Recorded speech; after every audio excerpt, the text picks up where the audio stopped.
Shalom. Shalom. Ya, puji Tuhan ya kita bisa mengadakan kembali untuk ibadah doa bersama-sama. Kita siapkan diri yuk kita untuk beribadah. Kita mau menyembah Tuhan pada hari ini.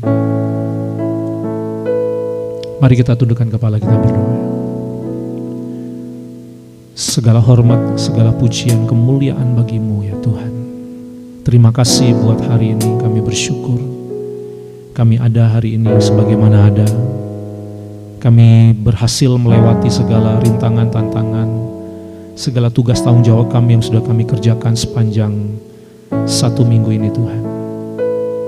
Dan kami bersyukur Tuhan kalau hari ini kami masih ada. Oleh karena kekuatan Tuhan, kebaikan Tuhan. Mungkin ada yang sakit, ada yang mungkin mengalami situasi berat, ada masalah-masalah, ada persoalan-persoalan yang datang.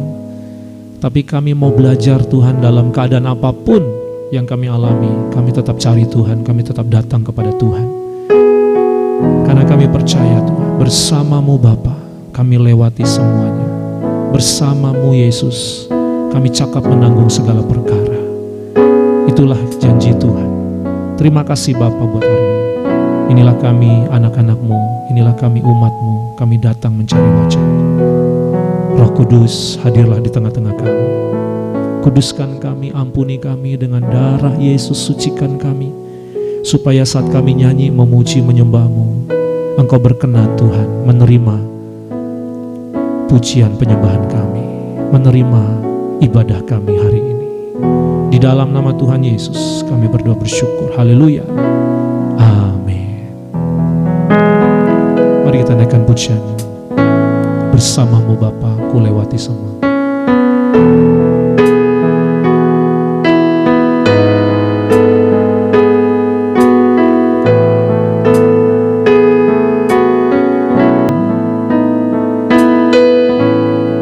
Tak pernah kuragukan kasih-Mu ya Tuhan. Mu Tuhan,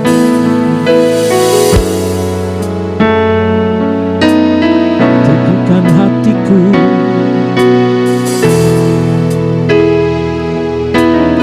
Engkau yang bertindak, memberi pertolongan, memberi pertolongan. Anugerah-Mu besar, melimpah bagiku. Amin. Percaya Tuhan. Hatiku, Engkau yang bertindak, memberi pertolongan. Anugerah-Mu besar ya Tuhan, melimpah bagiku. Bersama-Mu, bersama-Mu Bapa, ku lewati semua. Perkenanan-Mu ya, teduhkan hatiku. Engkau yang bertindak Tuhan, memberi pertolongan. Anugerah-Mu besar, anugerah-Mu besar, melimpah bagiku. Bersama-Mu Bapa, ku lewati semua. Perkenanan-Mu ya Tuhan, teguhkan hati kami. Engkau yang bertindak Tuhan, memberi pertolongan.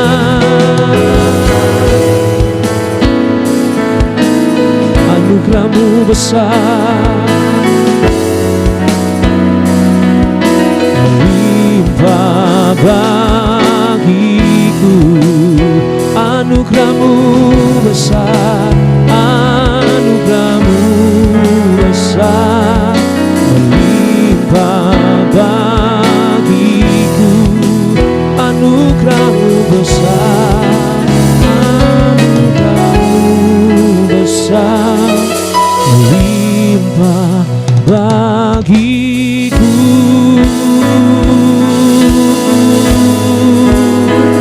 Mari kita sembah Tuhan kita. Mari kita bermazmur bagi Dia. Mari kita muliakan Dia. Mari kita tinggikan Dia. Kita agungkan nama-Nya. Kita sembah, kita puji. Oh Tuhan, Allah Immanuel, Allah Immanuel, bersama kami melewati semua, bersama kami hadapi semuanya. Apapun musim hidup kami, apapun keadaan kami, Engkau terus bertindak Tuhan. Engkau beri pertolongan. Haleluya. Sungguh baik Engkau Tuhan, sungguh baik Engkau Tuhan. Tak pernah berkesudahan, kasih setia-Mu, kemurahan-Mu, kebajikan-Mu Tuhan selalu ada bersama kami. Oh, terima kasih, terima kasih, terima kasih buat kehadiran-Mu. Haleluya. Terima kasih Tuhan.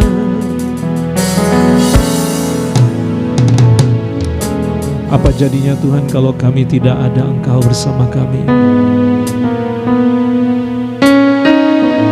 Apa jadinya Tuhan kalau Engkau tidak bersama kami? Biarlah Roh-Mu ada dalam kami Tuhan. Janganlah Engkau tinggalkan kami. Hadirlah Engkau bersama kami Tuhan. Meskipun kami tahu kami masih belum mengerti, kami belum memahami isi hati, kami masih jauh untuk mengenal-Mu Tuhan. Kami masih terlalu muda, kami masih terlalu baru, kami masih terlalu awam, kami masih terlalu banyak hal tidak tahu akan Engkau.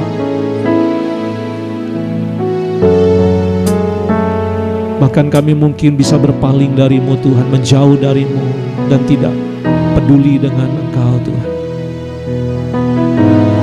Dalam keadaan itu pun kami memohon Tuhan, biarlah kasih-Mu terus menjangkau kami, kemurahan-Mu terus ada bersama kami Tuhan. Karena kami butuh Engkau. Mari Tuhan, Engkau yang bekerja, membantu kami, memulihkan kami, menjamah kami Tuhan. Supaya di masa hidup kami Tuhan, kami tahu tanpa Tuhan kami tidak bisa berbuat apa-apa. Dengan Tuhan kami bisa berbuat apa-apa. Haleluya. Ingatkan kami selalu Tuhan bahwa kami diciptakan untuk Engkau. Kami hidup karena Engkau. Dan biar kami mau menikmati hidup kami bersama dengan Tuhan. Bukan hanya untuk diri kami, bukan hanya untuk orang-orang yang kami kasih, bukan hanya untuk keluarga kami, tetapi juga biarlah Engkau pun menikmati. Engkau pun bersama kami Tuhan. Terima kasih Tuhan.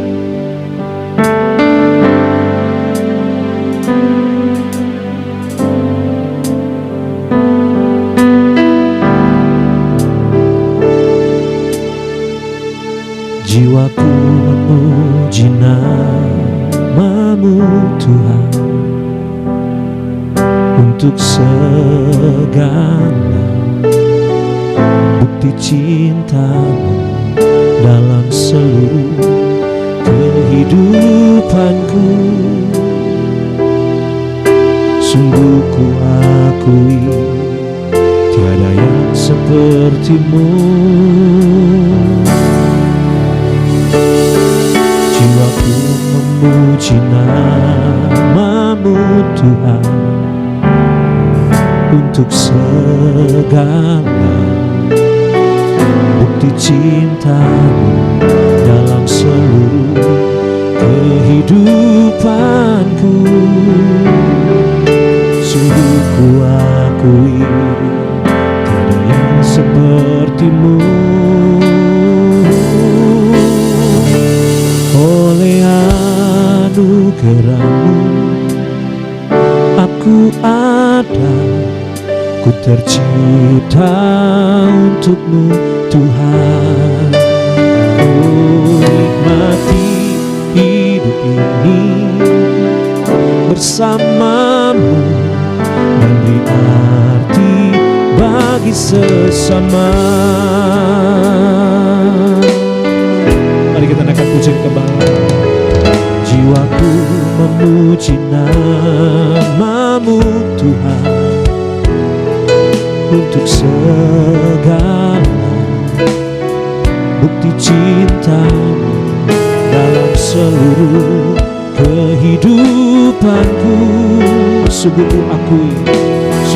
ku akui tiada yang sepertimu. Sekali lagi katakan, jiwaku memuji namamu. Jiwaku memuji namamu Tuhan, untuk segala bukti cintamu dalam seluruh kehidupanku. Sungguh ku akui tiada yang sepertimu. Oleh anugerahmu aku ada, ku tercipta untukmu Tuhan. Ku nikmati hidup ini bersamamu dan beri arti bagi sesama. Oleh anugerahmu, oleh anugerahmu aku ada, ku tercipta untukmu Tuhan. Ku nikmati hidup ini bersamamu dan beri arti bagi sesama. Katakan lagi. Oleh anugerahmu aku ada, ku tercipta untukmu Tuhan. Nikmati hidup ini bersamamu dan beri arti bagi sesama. Lagi katakan. Oleh anugerahmu aku ada, ku tercipta untukmu Tuhan. Oh, nikmati hidup ini bersamamu dan beri arti bagi sesama. Sambil angkat tangan kita katakan sekali lagi.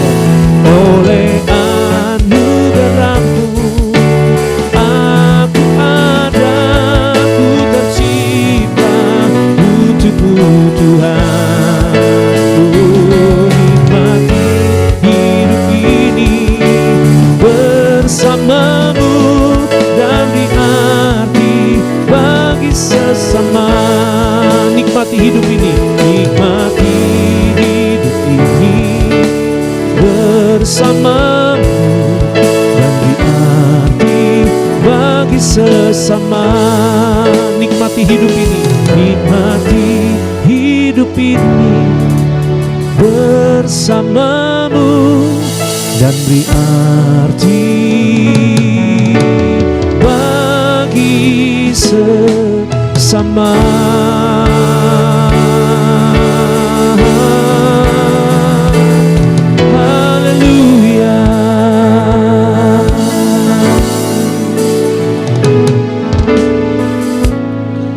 Kerinduan kami Bapa, biar hidup kami nikmati bersamamu Tuhan, dan kami juga bisa menikmati bersama dengan sesama kami, di mana kehadiran kami bisa memberi arti bagi sesama kami. Terima kasih Tuhan, saatnya kami mau belajar renungan firman Tuhan untuk kami mengerti, memahami apa yang harus kami perbuat, yang kami lakukan agar hidup kami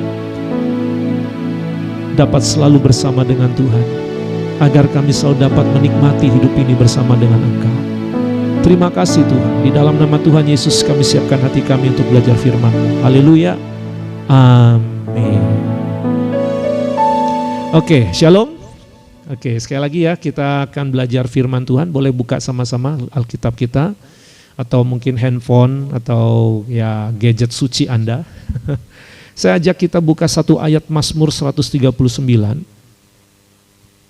ayat ke-7 sampai dengan 12.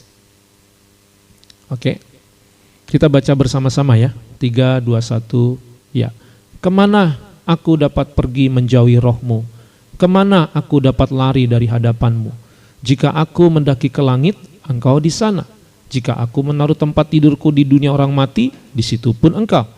Jika aku terbang dengan sayap fajar dan membuat kediaman di ujung laut, juga di sana tangan-Mu akan menuntun aku dan tangan kanan-Mu memegang aku. Jika aku berkata, biarlah kegelapan saja melingkupi aku dan terang sekelilingku menjadi malam, maka kegelapan pun tidak menggelapkan bagimu, dan malam menjadi terang seperti siang, dan kegelapan sama seperti terang. Ayat yang ke-7 ya, kita baca lagi, sekali lagi ya, ini ayat kuncinya lagi. Kita baca sama-sama ya. 3, 2, 1. Kemana aku dapat pergi menjauhi roh-Mu Tuhan? Kemana aku dapat berlari dari hadapan-Mu? Nah, ini Mazmur yang nulis adalah Raja Daud. Kan kita tahu sama-sama ya, Daud itu punya pengalaman hidup yang sangat lengkap sekali.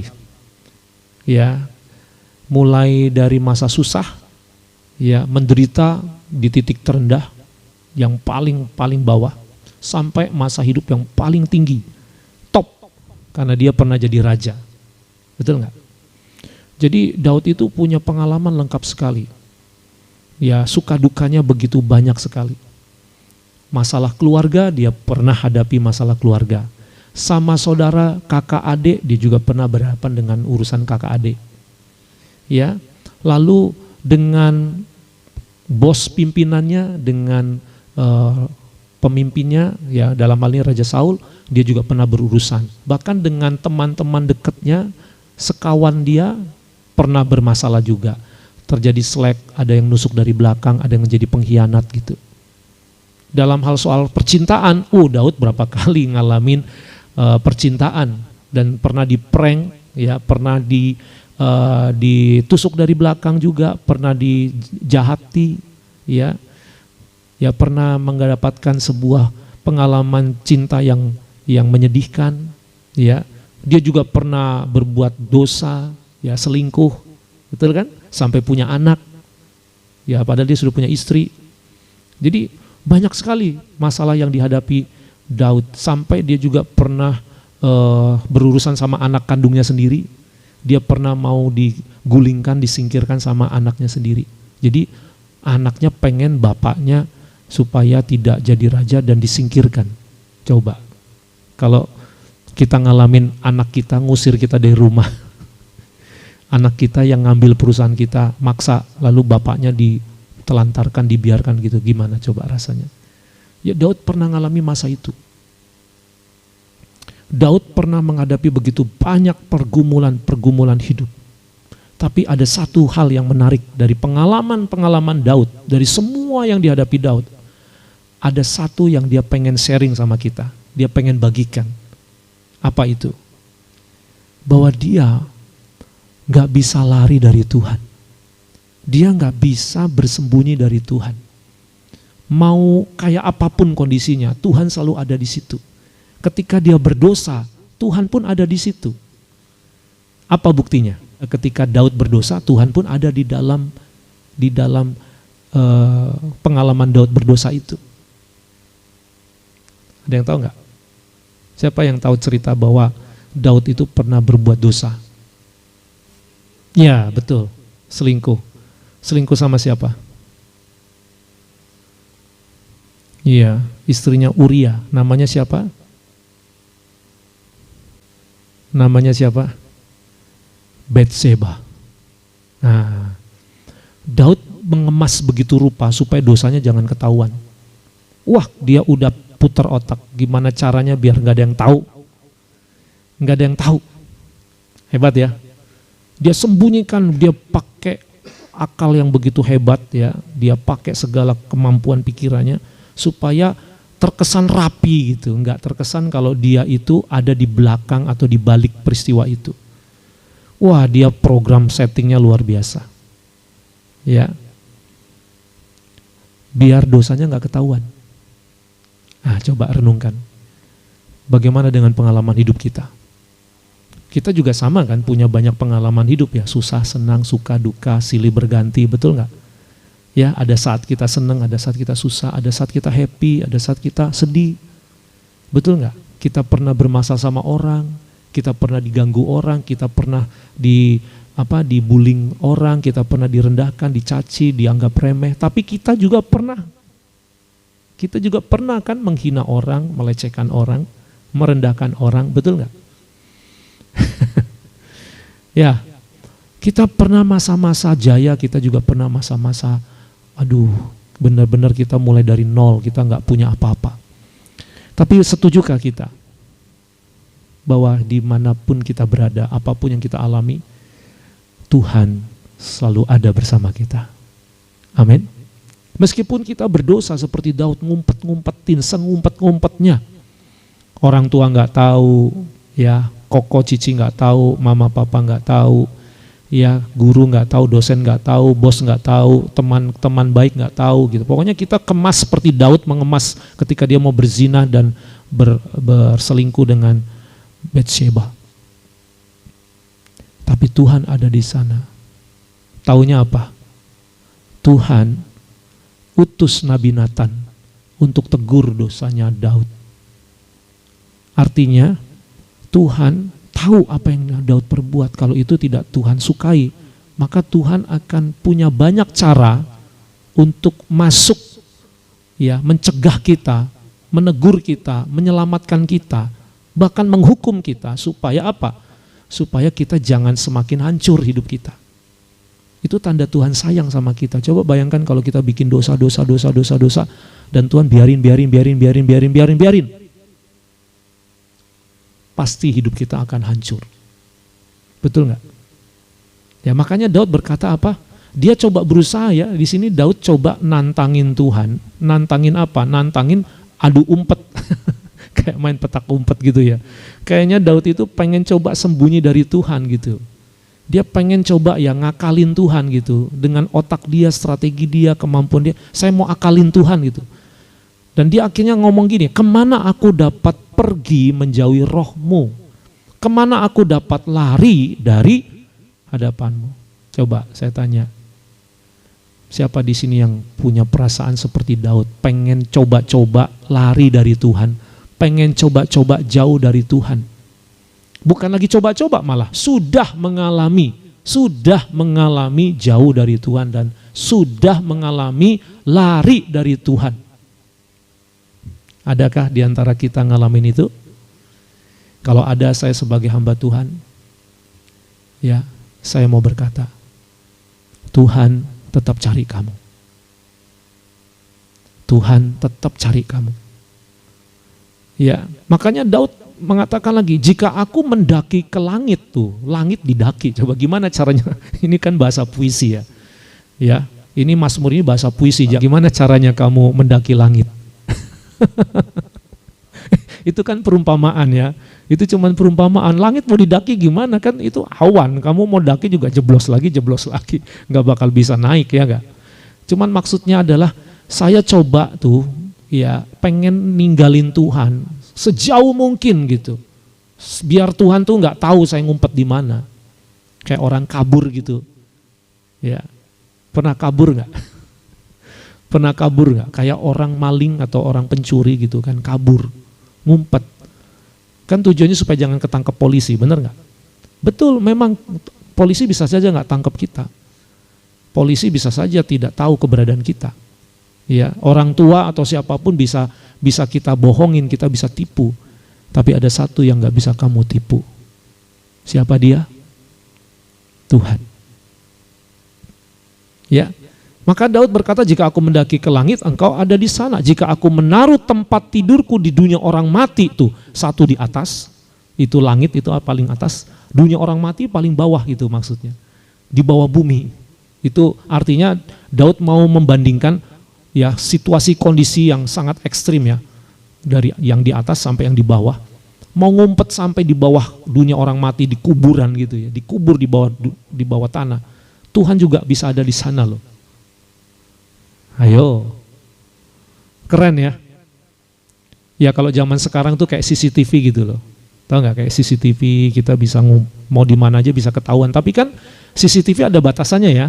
Ada terbatas ya, kalau kita tutupin pakai kertas aja, udah selesai, kita semprot, udah layarnya udah nggak bisa lihat, betul kan? Kita cabut aja listriknya, selesai, betul nggak? Ya kan? Nah, tapi kalau Tuhan mau semprot pakai apa? Mau tutupin pakai apa? Mau cabut pakai apa? Nggak ada yang bisa. Sehingga Daud berkata lagi, jika aku menaruh tempat tidurku di dunia orang mati, di situ pun engkau, di situ pun kau ada. Jika aku terbang dengan sayap fajar dan membuat kediaman di ujung laut, biar nggak terjangkau, nggak ada sinyal, nggak ada komunikasi, telepon nggak bisa gitu ya. Tapi Tuhan bisa tembus, sinyal bisa nggak ada, begitu. Telekomunikasi bisa putus, tapi Roh Tuhan bisa terobos masuk. Juga di sana tanganmu akan menuntun aku, dan tangan kananmu memegang aku. Nah, ini ayat yang berikutnya. Jika aku berkata, biarlah kegelapan saja melingkupi aku, dan terang sekelilingku menjadi malam, maka kegelapan pun tidak menggelapkan bagimu, dan malam menjadi terang seperti siang, dan kegelapan sama seperti terang. Sengaja nih ngumpetnya di tempat gelap. Ya, jangan ada cahaya, sengaja biar nggak ketahuan. Ya, tapi Tuhan itu bisa membuat yang tergelap sekalipun, di tempat tergelap sekalipun, Tuhan bisa ada di sana. Makanya tidak heran ya, ada orang-orang bisa bertobat, ada orang-orang akhirnya bertobat di jamaah Tuhan, ada di tempat-tempat yang gelap, di tempat-tempat berdosa, di tempat-tempat yang najis, di tempat-tempat yang kotor. Sekarang saya tanya, coba jawab ya, Tuhan ada nggak di tempat diskotik? Tempat diskotik tahu nggak? Tempat dugem, kira-kira Tuhan ada nggak di sana? Kalau Tuhan di tempat perjudian ada nggak? Kok bisa? Kan itu tempat judi. Tuhan maha tahu ya, oke. Terus apa lihat? Mau lihat kita main judi gitu ya? Terus kita berdoa, Tuhan tolonglah saya supaya saya judi saya menang. Haleluya. Kalau saya menang saya bangun gereja. Wih, rohani banget ya. Tuhan ada nggak di tempat prostitusi? Tahu nggak tempat prostitusi? Nah, ada nggak di sana Tuhan? Tuhan ada nggak di tempat mafia gitu? Ada nggak di sana?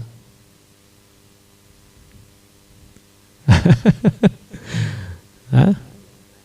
Iya ada ya. Terus kalau ada, pertanyaannya, kenapa kok di tempat-tempat itu tidak ada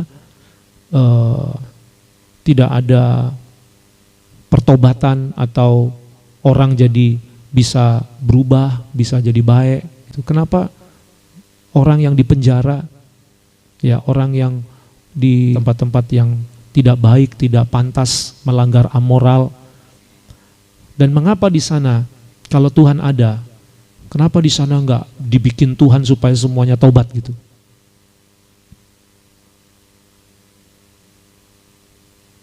Tuhan di gereja ada, di rumah kita ada, di kampus kita ada, di sekolah kita ada, di kamar kita ada, Ada. Oke? Nah sekarang itu kan tempat-tempat yang umum ya, tempat-tempat yang baik, yang tidak ada unsur kita bikin dosa di situ, kita bikin kejahatan gitu. Tuhan ada. Nah sekarang kita coba tanya lagi, kalau di tempat pelacuran, di tempat prostitusi, di tempat judi, di tempat tempat-tempat gembong narkoba, di tempat mafia-mafia, di tempat diskotik, di tempat ya kejahatan gitu, Tuhan ada juga nggak? Ada ya, ada ya. Amin, ada ya. Tapi mengapa? Mengapa kok di tempat-tempat yang berdosa itu, dosa tetap ya dosa, gitu ya. Seolah-olah Tuhan itu adanya di gereja. Kalau di tempat di luar gereja Tuhan tuh enggak. Seolah-olah Tuhan tuh enggak mau datang ke tempat-tempat itu karena kotor, najis. Masa Tuhan ada di tempat itu sih? Masa pantas Tuhan ada di situ? Tuhan kan suci, Tuhan kudus. Kenapa Tuhan bisa hadir di tempat-tempat seperti itu? Harusnya Tuhan lagi adanya di gereja, ya kan? Saat kita doa, saat kita lagi nyanyi, ya kan? Apakah seperti itu? Coba lihat apa yang dikatakan Daud tadi. Dia mau pergi kemanapun di tempat yang gelap sekalipun Tuhan ada di sana. Nah sekarang yang rugi berarti siapa? Yang rugi siapa kalau sampai kita nggak pernah kontak dengan Tuhan dan kita nggak mau berhubungan dengan Tuhan? Yang rugi siapa? Kita sendiri, karena Tuhan selalu standby. Sama seperti kalian kalau misalnya telepon emergency call, betul nggak? Kesel nggak kalau misalnya dalam emergency call kita telepon nggak diangkat-angkat gitu? Ya kan? Benar nggak? Seperti kalian nih punya nomor orang tua kan? Nomor handphone nih kalian, contoh lain, kalian punya nomor kontak orang tua, kalian punya nomor kontak guru, kalian punya kontak nomor saya gitu kan. Tapi kan seringkali kita baru kontaknya sama mereka kalau di sekolah, kalau di rumah, ya, dan tertentu saja. Padahal sebenarnya anytime kita mau kontak dia bisa nggak?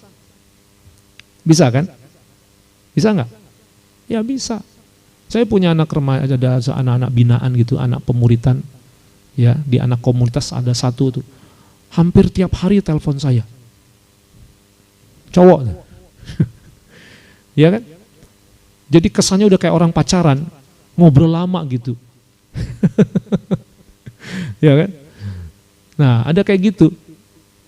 Nah ya saya nggak selalu bisa, kadang-kadang saya bilang sorry ya, saya lagi sibuk ada kegiatan ini. Tapi dia kadang intens sekali nelpon saya. Tapi ada anak-anak murid yang lain nggak seintens dia, padahal dia punya nomor kontak yang sama.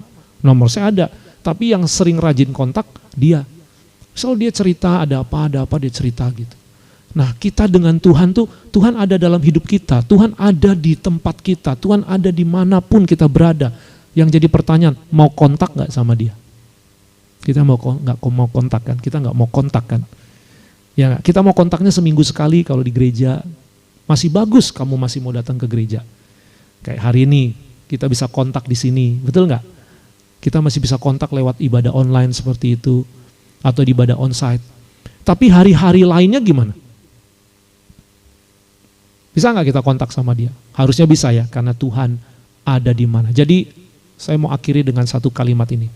Allah Maha Hadir, tapi tidak di semua tempat Tuhan menyatakan kehadirannya. Allah Maha Ada, tapi tidak di semua tempat Tuhan menyatakan keberadaannya. Allah Maha Tahu, tapi tidak di semua orang Tuhan kasih tahu.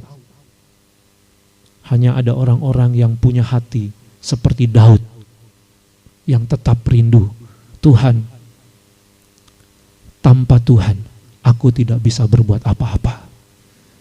Bersama Tuhan aku bisa berbuat apa-apa.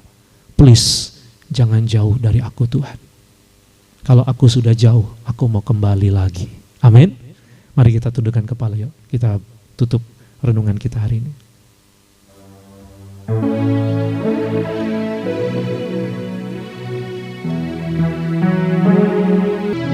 Mari berdoa dimanapun kita berada, apapun yang kau alami.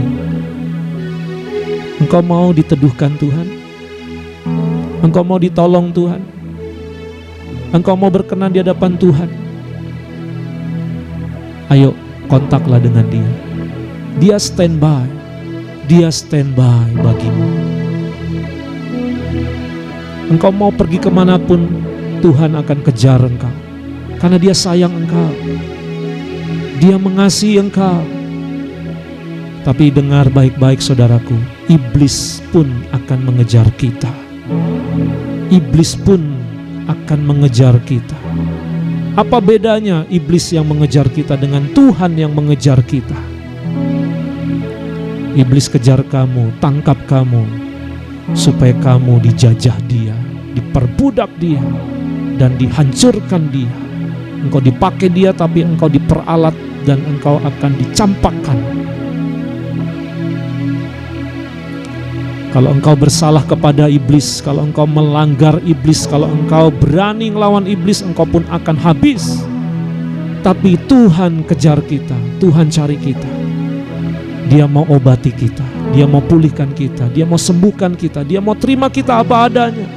Dia mau pakai engkau, Dia akan lawat engkau, Dia akan pulihkan engkau supaya engkau jadi cemerlang, engkau jadi mulia, engkau jadi berharga. Kalaupun engkau berdosa kepadanya, engkau telah menyakitinya, engkau melawannya, Tuhan tetap mengasihimu. Asal engkau mau bertobat, engkau mau mengakui kekurangan kelemahan dosamu, Tuhan tetap membalut hatimu. Terima kasih Tuhan. Kau jamah Tuhan kami semua, dimanapun kami berada, apapun yang kami alami. Biar kami mengerti sekarang, Tuhan, jangan tinggalkan kami. Tanpa Tuhan kami tidak bisa berbuat apa-apa. Dengan Tuhan kami bisa berbuat apa-apa. Terima kasih Bapa buat hari ini. Terima kasih Tuhan. Kami rindu tempat ini pun dihadiri anak-anak remaja muda, anak-anak Tuhan, orang-orang yang haus dan butuh Tuhan, perlu Tuhan, rindu Tuhan, dan mengasihi Tuhan. Terima kasih Bapa. Berkati sekolah ini Tuhan, berkati yayasan kami, berkati guru-guru kami, berkati teman-teman kami. Kiranya di dalam sekolah ini ada takut akan Tuhan, ada hadirat Tuhan, ada roh Tuhan di sini. Biarlah di tempat ini namamu dipuja, namamu ditinggikan, namamu diagungkan Tuhan. Di rumah kami, di kampus kami, di sekolah kami, di pekerjaan kami, dimanapun kami berada, biarlah kami mengkontak Engkau dan memuliakan Engkau, Tuhan Allah kami yang hidup. Terima kasih Bapa, terima kasih. Ini doa kami, ucapan syukur kami. Mari kita angkat tangan kita untuk terima berkat yang datang daripadanya. Sekarang terimalah segala berkat, rahmat, nikmat, kuat kuasa dari Bapa, cinta kasih, keteladanan, ajaran, penyertaan Kristus Yesus Tuhan, penghiburan, persekutuan, urapan, tuntunan, kuat kuasa, hikmat, Roh Kudus memberkati kita semua mulai hari ini sampai selama-lamanya. Yang percaya sama-sama katakan amin. Tuhan Yesus memberkati. Sampai jumpa lagi di ibadah-ibadah kita berikutnya ya. Sehat selalu. Biarlah kita terus setia dalam Tuhan. Pergumulan apapun Tuhan akan tolong. Dan semoga berkat-berkat Tuhan, dompet kita terus pun sehat dan diberkati Tuhan. Tuhan Yesus memberkati.